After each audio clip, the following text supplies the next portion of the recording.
పెద్దపల్లి మండలం సబ్బితం గట్టు సింగారం గుట్టపైన గుర్తు తెలియని యువకుని అస్థిపంజరం లభ్యమవడంతో సబ్బితం గ్రామ ప్రజలు ఒక్కసారిగా భయాందోళనకు గురైనారు.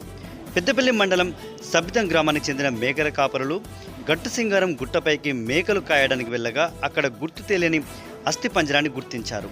వెంటనే స్థానిక వసంతనగర్ పోలీసులకు సమాచారం అందించగా వసంతనగర్ ఎస్ఐ గట్టు సింగారం గుట్టపైకి వెళ్లి అస్థిపంజరాన్ని గుర్తించారు.